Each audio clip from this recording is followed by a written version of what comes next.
Good morning. How are you guys?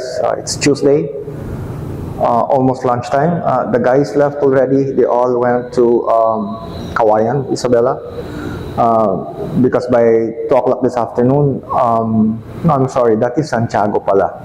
Santiago today, Kawayan tomorrow, and Ilagan the day after tomorrow. This is about the road tour.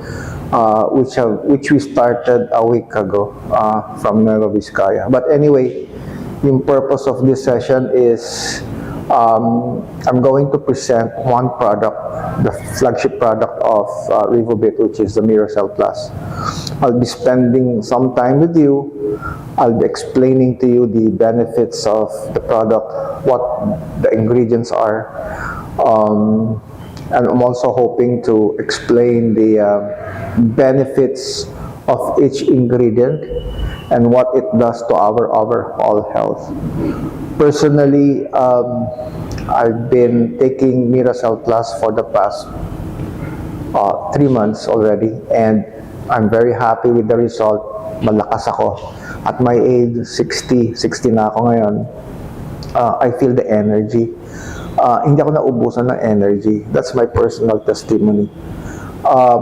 My work, which is consuming a lot of time, actually, nakakapagod. I spend a lot of time in the laptop in front of my computer. Nakakapagod yung nakaupo. But this time, napansin ko talaga, yung energy level ko is mataas at saka matagal. And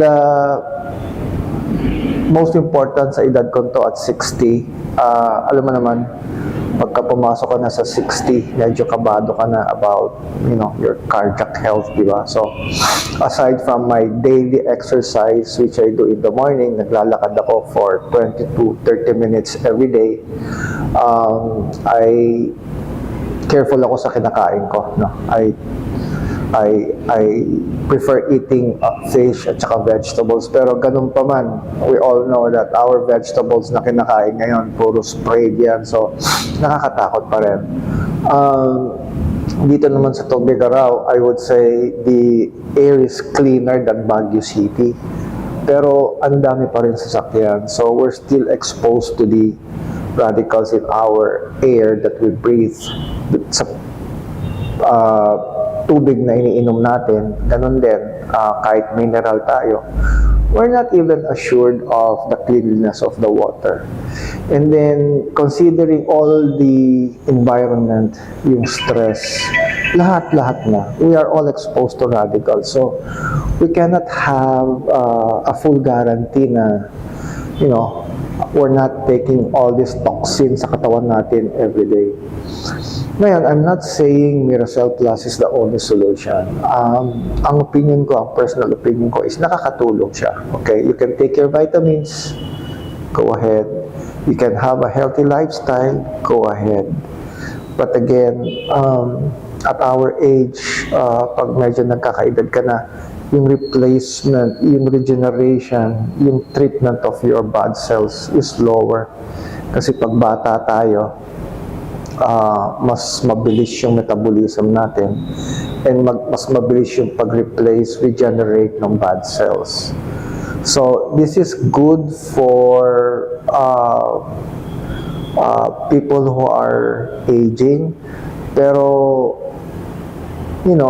I would say it's also good for the younger generation kasi nga of the toxins that are present around them. Isama mo na rin yung stress level and all this.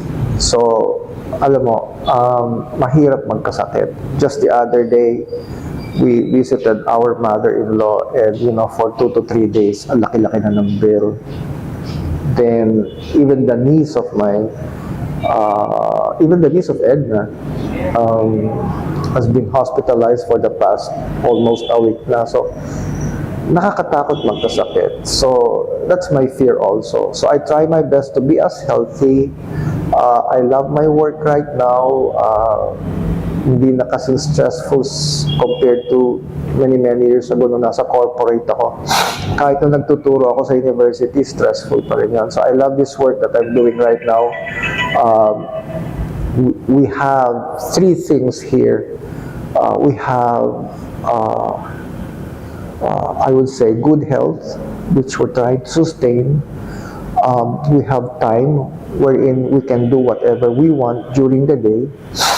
And then financial freedom, which we are trying to build. So that will be explained later in the, I would say, business side of things. So this day, I will be focusing on one product, Miracell Plus, and I'll try my best to give you the relevant information para naman ma-share nito sa mga potential customers nyo. And you can also share this video to your new members, and you can also share this video to your families and friends, no? While building your network and while building your customer base. So we've been doing this for 4 months or 3 months, I would say. Maganda yung naging resulta in terms of health, and to this day, we are promoting the product to anybody whom we encounter, no?